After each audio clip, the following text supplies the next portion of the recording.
कौन बनेगा नेता। नगर निगम के चुनाव पास आने वाले थे।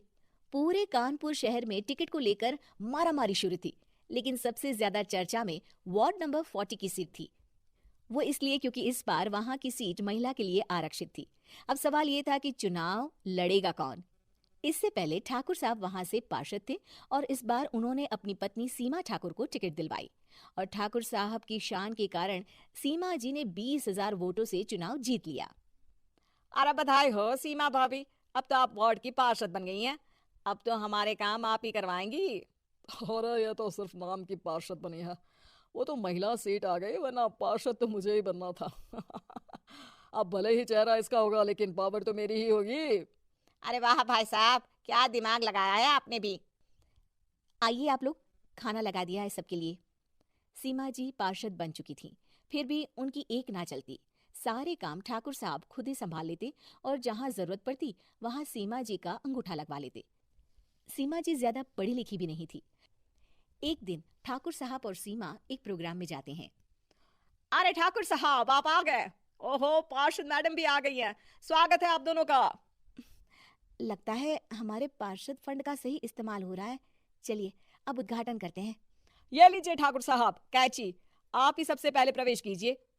सब लोग आगे निकल जाते हैं और सीमा जी पार्षद होने के बावजूद भी पीछे खड़ी रह जाती हैं। वो देखती हैं कि वेलकम बोर्ड पर उनका नाम है, लेकिन महिला होने के कारण कोई उनका सम्मान नहीं कर रहा। अगले दिन एक आदमी उनके घर आता है। अरे ठाकुर साहब नमस्कार। कल ना हम नोटिस किए कि हमारा घर तो अवैध है और नगर निगम वाले उसे तोड़ने आ रहे हैं। अरे कुछ कीजिए ना ठाकुर साहब। देखो भाई, मैं तो ज्यादा कुछ कर नहीं सकता, पर अगर तुम सबकी जेब गर्म कर दो तो कुछ हो सकता है। कुल मिलाकर 4 लाख लगेंगे। अरे 4 लाख ठाकुर साहब? अरे भाई, मैं अपने लिए नहीं मांग रहा हूँ। दरोगा है, इंजीनियर बाबू है, बड़े साहब है, सबको देना पड़ता है ना थोड़ा थोड़ा। बोलो है मंजूर? तभी वहां अचानक सीमा जी आ जाती हैं। अरे ये आप क्या कर रहे हैं? पहले इन्हीं लोगों से तो आपने वोट मांगे, अब इनसे ही पैसे ले रहे हो। अरे चुप रहो तुम। तुम्हारा काम है सिर्फ अंगूठा लगाना, तुम वही किया करो। मुझे दूसरे काम तुम मत सिखाओ, समझी? और तुम ना जाओ, अब पैसे लेकर आओ, वरना जेसीबी किसी भी वक्त आती होगी। सब कुछ ऐसे ही चलते रहता है। एक दिन सीमा जी और ठाकुर साहब को एक लोकल मीटिंग में बुलाया जाता है। वहां पर कई और अधिकारी लोग भी मौजूद रहते हैं। अब मैं चाहूंगा कि ठाकुर साहब हमारे बीच 2 शब्द कहें।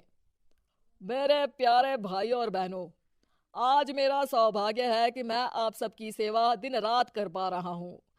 आपने मेरी पत्नी को भारी मतों से जिताया है, इसलिए मैं आप सभी का शुक्रगुजार हूँ। मैं आप सबसे वादा करता हूँ कि हमेशा की तरह हमारे वार्ड में किसी को कोई तकलीफ नहीं आने दूंगा। सभी लोग तालियां बजाने लगते हैं। अब मैं माननीय पार्षद मैडम को स्टेज पे बुलाना चाहूंगा। अपने नाम को बुलाया सुनकर सीमा जी एकदम चौंक जाती है। उन्हें बिल्कुल उम्मीद नहीं थी कि इतनी बड़ी जगह उन्हें मंच पर बुलाया जाएगा। जैसे तैसे वो मंच पर चढ़ती हैं। ऊपर जाते ही सीमा जी को सारी पुरानी बातें याद आ जाती हैं कि किस तरह उनके पति उन्हें कभी भी आगे बढ़ने नहीं देते और उनके नाम से गलत काम करते हैं। वो बोलने लगती हैं। मैं आपके वार्ड की पार्षद सीमा हूँ। आप में से बहुत कम लोग ही मुझे जानते होंगे, क्योंकि इससे पहले मुझे कभी ऐसा मौका ही नहीं मिला। सारे मौके मेरे पार्षद पति यानी आपके ठाकुर साहब ही लेते रहे, लेकिन आज ये मौका मुझे मिला है तो मैं इसे ऐसे ही नहीं जाने दूंगी। मैं आपको ये बताना चाहती हूँ कि आपके ठाकुर साहब मेरे नाम की आड़ में गैर कानूनी काम करते हैं, जिस पर अंगूठों के निशान मेरे होते थे। इसीलिए मैं अपनी गलती मानती हूँ और आज अपने पद से इस्तीफा देती हूँ, ताकि आगे से कोई गलत काम ना हो पाए। अब फैसला आप सबके हाथ में है कि आप हमें क्या सजा देना चाहते हैं।